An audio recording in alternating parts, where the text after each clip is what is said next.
Hello dear student, my name is Anil Mongre and today in this video I will teach you chapter 9 rational numbers of class 7 maths and ये मेरा second video है इस chapter से और यहाँ पर मैं आपको बताऊँगा कुछ बेसिक टॉपिक्स को जो आपको कॉन्सेप्ट को समझने में बहुत ही मदद करेगा।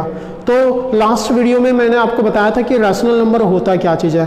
मैं एक फिर से रिकॉल कर देता हूँ। Rational number p by Q के फॉर्म में होता है, ठीक है, जहाँ p और q क्या है, इंटीजर्स हैं, इंटीजर्स, और q नॉट इक्वल टू क्या होना चाहिए यहाँ पर, ज़ीरो, है ना। न्यूमरेटर p, डिनोमिनेटर q, दोनों इंटीजर हैं और q जो होना चाहिए ज़ीरो नहीं होना चाहिए। तो ये जो नंबर होता है वो रैशनल नंबर होता है, ठीक है। अब यहाँ पर रैशनल नंबर जो होते हैं ये फ्रैक्शन को भी कंटेन करते हैं और साथ में ये इंटीजर को भी कंटेन करते हैं, साथ में ये होल नंबर को भी कंटेन करते हैं और नेचुरल नंबर को भी कंटेन करते हैं। मतलब रैशनल नंबर के अंदर में सारे नंबर आते हैं जो मैंने आपको अभी बताया, ठीक है। अब यहाँ पर जो ये रैशनल नंबर होता है, ये रैशनल नंबर, दो रैशनल नंबर इक्विवेलेंट कब होंगे, तो उसके लिए मैं आपको एक सिंपल सा डेफिनेशन बताता हूँ। The same non zero integer then the rational number we get is said to be equivalent to the given rational number. अगर हमको कोई भी रैशनल नंबर दिया गया है 2/7 मान लीजिए, अगर इसको एक सेम इंटीजर से मल्टीप्लाई किया गया या डिवाइड किया गया, ठीक है, सेम नंबर से, तो हमको एक और दूसरा रैशनल नंबर मिलेगा जो इस रैशनल नंबर के इक्वल होगा। चलिए मैं यहाँ पर इसको मल्टीप्लाई कर देता हूँ 2 से, ठीक है। तो ये हो जाएगा 2 इंटू 2 और 7 इंटू 2, तो ये हो जाएगा 2 2 जा 4, ये 7 2 जा 14, ठीक है। अब मेरे को जो ये नया नंबर मिला है 4/14, ये किसके इक्वल होगा, 2/7 के। मतलब 2/7 विल बी इक्वल टू 4/14, क्योंकि अगर आप इसको रिड्यूस करेंगे लोवेस्ट टर्म में 4/14 को 2 से डिवाइड करके, तो आपको क्या मिलेगा, 2/7 मिलेगा। समझ आया। तो ये दोनों इक्विवेलेंट रैशनल नंबर है। ये 7 बाई मान लीजिए मैं ले लेता हूँ 21। अगर मैं इसको डिवाइड करूँ से नॉन जीरो इंटीजर से, ठीक है, तो चलिए 7 डिवाइडेड बाई 7, 21 डिवाइडेड बाई 7, तो क्या हो जाएगा, 7 1 जा 7, 7 3 जा 21, 1/3।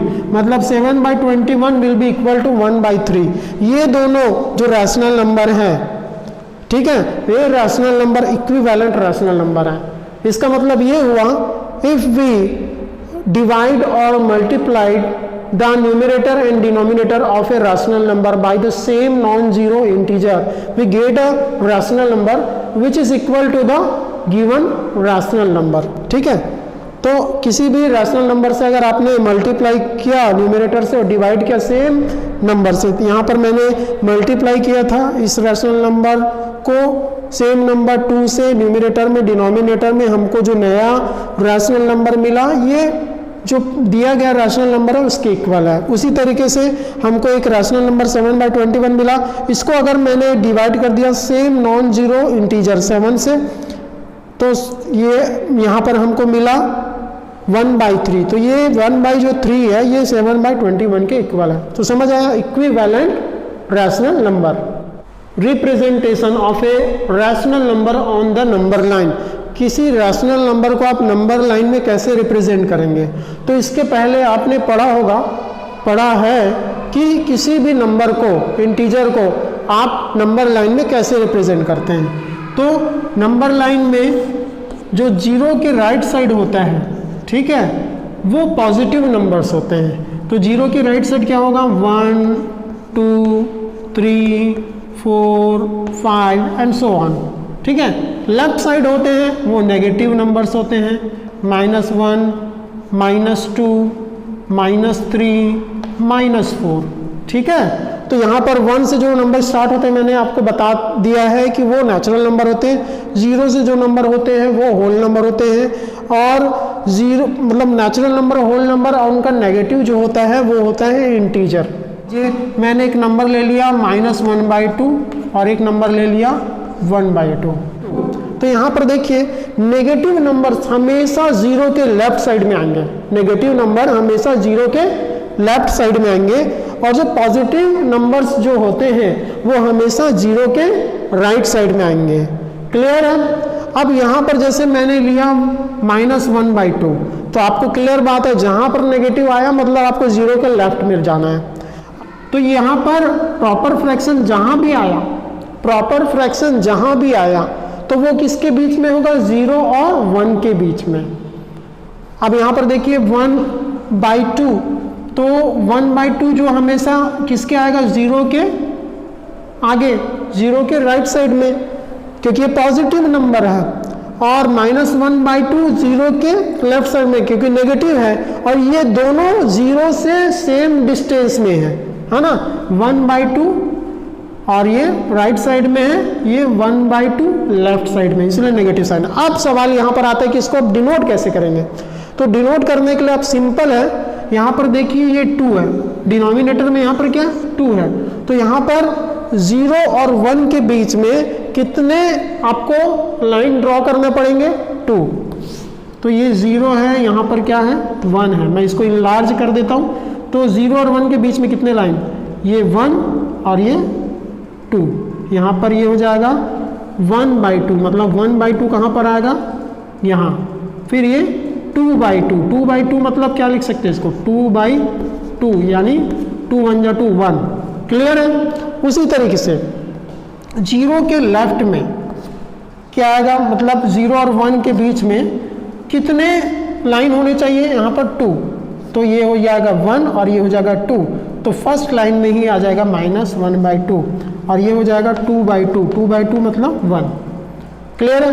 उसी तरीके से हम जितने भी प्रॉपर फ्रैक्शन है उसको डिनोट कर सकते हैं। जैसे मैं बोल दिया 9, ठीक है, ये प्रॉपर फ्रैक्शन है क्योंकि न्यूमरेटर जो है वो डिनोमिनेटर से छोटा है।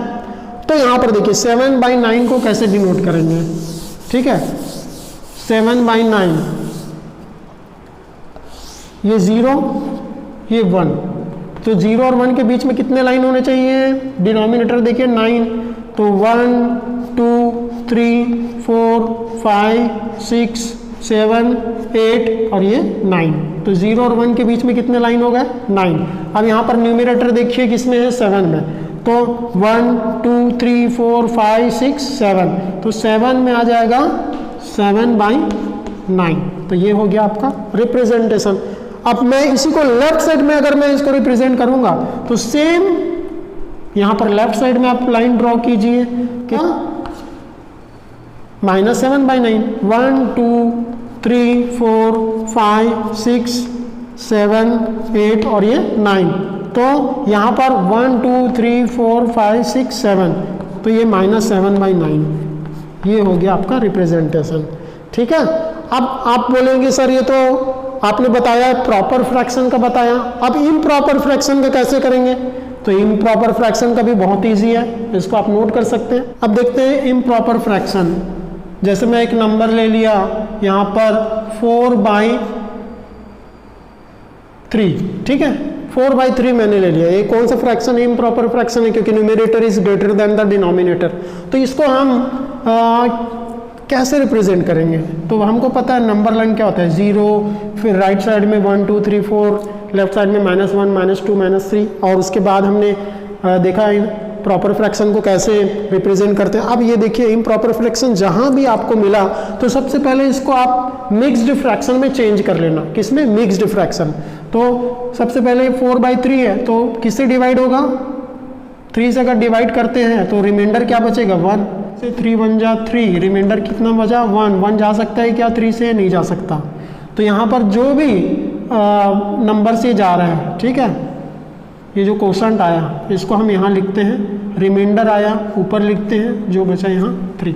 तो हम इसको डिनोट करेंगे 0, ये 1 और ये 2, तो ये 1 के बाद आएगा ना, क्योंकि यहाँ पर दिख रहा है मिक्स्ड फ्रैक्शन में जहाँ भी होल नंबर आता है होल नंबर के बाद ही वो मिक्स्ड फ्रैक्शन डिनोट होगा। तो यहाँ पर 1 के बाद में 1/3 आएगा। तो अब यहाँ पर देखिए 1/3 मतलब न्यूमरेटर में 1 है, डिनोमिनेटर में 3 है, तो 1 टोटल कितने पार्ट में डिवाइड होगा? 1 के बाद जो नंबर है वो 3 पार्ट्स में, तो ये 1 और ये 2 और ये 3, ठीक है। तो 1/3 मतलब ये फर्स्ट वाला ही, ये जो है 1 वाला, ये 2 वाला, ये 3 वाला है ना, तो ये हो जाएगा 1/3। अगर मैं इसकी बात करूँ तो ये क्या हो जाएगा? ये हो जाएगा 1/2/3। अगर इसकी बात करो 2 की तो ये क्या हो जाएगा? ये 1 और ये हो जाएगा 3/3। तो 1/3/3 मतलब 3/3 विच मीन्स 1। तो 1 + 1 = क्या आ जाएगा? 2। जैसे 1 3/3, तो 3/3 = 1 है ना, तो 1 + 1 = क्या हो जाएगा? 2। तो ऐसे करके आप डिनोट कर सकते हैं मिक्स्ड फ्रैक्शन को। और मिक्स्ड फ्रैक्शन जो है इम्प्रॉपर फ्रैक्शन आपको मिला, उसको मिक्स्ड फ्रैक्शन में कन्वर्ट करना, फिर इसको नंबर लाइन में डिनोट करना है। अगर मैं इसकी बात करूं -1 1/3, सेम चीज़ों को यही करना लेफ्ट साइड में, ओके। तो ये रिप्रेजेंट होता है नंबर लाइन में रैशनल नंबर। अब देखेंगे rational numbers in standard form. किसी भी रैशनल नंबर को स्टैंडर्ड फॉर्म में आप कब बोलेंगे? अगर आप याद करेंगे फ्रैक्शन जो चैप्टर है उसमें मैंने आपको बताया है कि फ्रैक्शन को स्टैंडर्ड फॉर्म में कब लाते हैं। और rational number is said to be in standard form if the denominator is a positive number and the numerator and denominator do not have any common factor other than 1। अगर कोई भी rational number standard form में कब बोला जाएगा उसको? जब पहली बार जो डिनोमिनेटर है वो पॉजिटिव नंबर है, मान लीजिए 3 है, ये कोई भी नंबर है ना, पॉजिटिव नंबर है, नेगेटिव नहीं होना चाहिए, ठीक है। और न्यूमरेटर और डिनोमिनेटर में कोई भी कॉमन फैक्टर नहीं होना चाहिए, केवल 1 के अलावा। तो 2/3 और यहाँ पर मैं लिख देता हूँ 4/8 और यहाँ पर लिख देता हूँ 3/7। अब बताइए इसमें से कौन कौन से नंबर जो है वो स्टैंडर्ड फॉर्म में और कौन सा नहीं है। यहाँ पर सबसे पहले देखते हैं 3 जो है वो डिनोमिनेटर है और वो पॉजिटिव नंबर है, पहला क्राइटेरिया पूरा हो गया। दूसरा, इन दोनों के बीच में कोई भी कॉमन फैक्टर है क्या 1 के अलावा? कॉमन फैक्टर क्या है? 2 और 3 का अगर आप निकालते हैं HCF हाईएस्ट कॉमन फैक्टर अगर निकालते हैं तो क्या आएगा आपके पास में? 1 ही आएगा, ठीक है। तो यहाँ पर कॉमन फैक्टर है क्या? कुछ नहीं है, रिड्यूस नहीं कर सकते इसको लोवेस्ट टर्म में। अब यहाँ पर देखते हैं, मतलब ये हो गया आपका स्टैंडर्ड फॉर्म में। अब यहाँ पर देखते हैं 4/8, ये पॉजिटिव नंबर है, क्लियर है। दूसरी बात, 4 और 8 के बीच में कोई भी कॉमन फैक्टर है क्या 1 के अलावा? आप बोलेंगे नहीं, तो बोलूँगा मैं यस है। यहाँ पर आप इसको 2 से डिवाइड कर सकते हैं, 2 से 4 को डिवाइड कर सकते हैं, 2 से 8 को भी डिवाइड कर सकते हैं, मतलब कॉमन फैक्टर इन दोनों का क्या है? 2 है।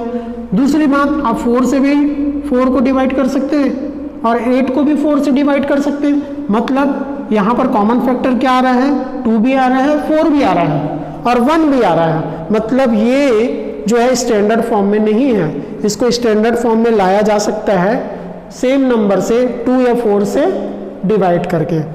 तो ये रैशनल नंबर जो है ये स्टैंडर्ड फॉर्म में नहीं है, तो ये नहीं है, स्टैंडर्ड फॉर्म में नहीं है।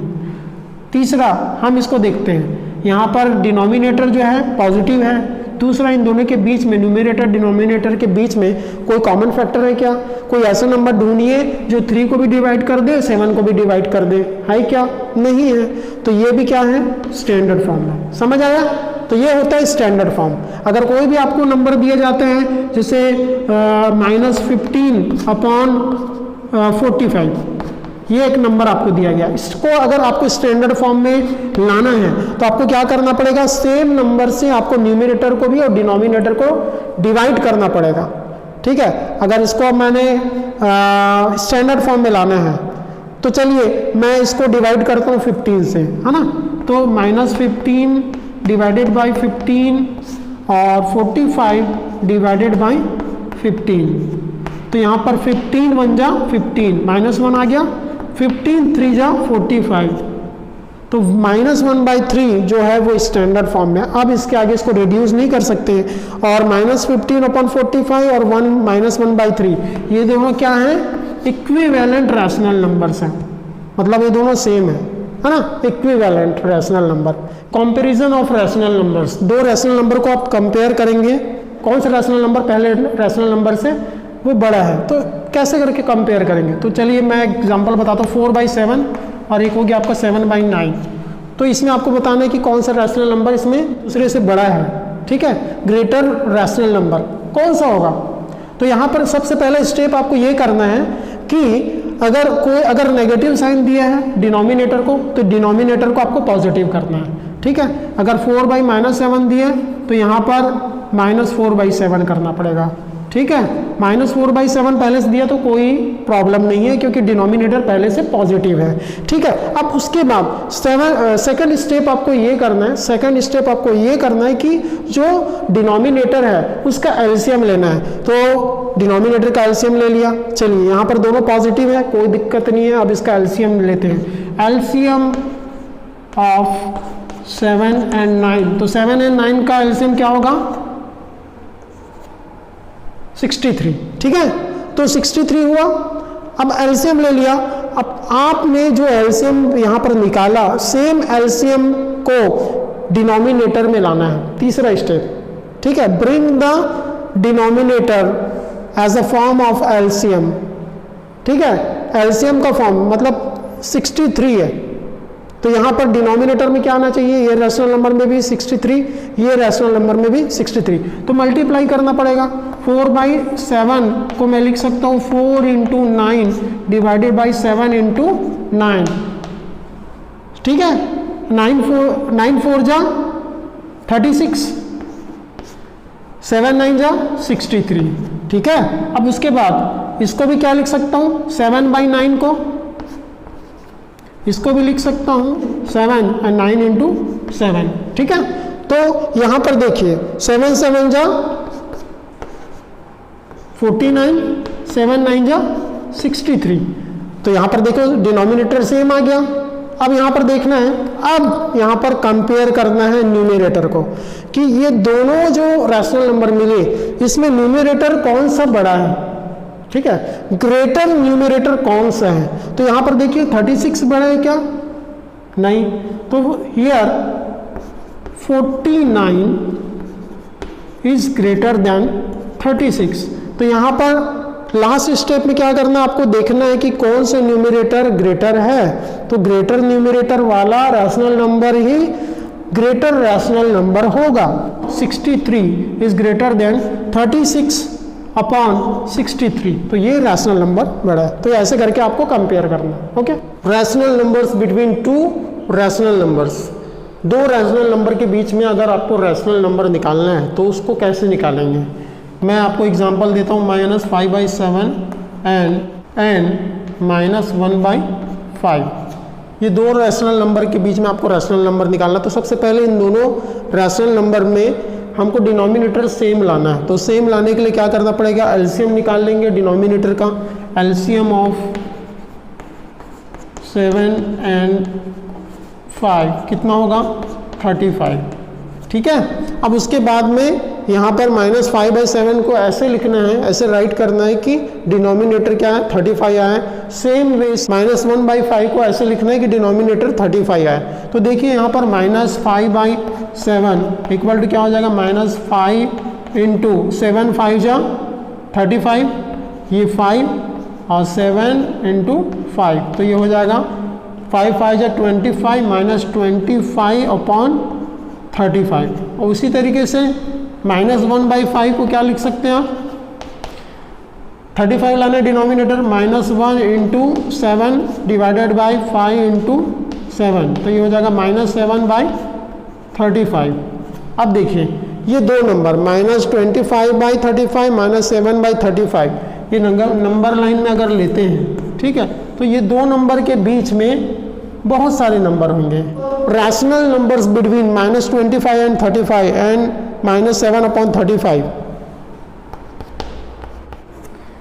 ठीक है, तो इन दोनों के बीच में देखिए रैशनल नंबर क्या क्या होंगे, -24/35 होगा, उसके बाद -23/35, -22/35, -21/35, -20/35, तो कितने सारे, बहुत सारे। तो ऐसा आप जाते जाएंगे तो कहाँ पर आएगा, -6/35, है ना, क्योंकि उसके बाद फिर -7/35 आ जाएगा। तो ऐसे बहुत सारे रैशनल नंबर आप दो नंबर के बीच में निकाल सकते हैं। Thank you for watching this video. Next video I will teach you exercise 9.1।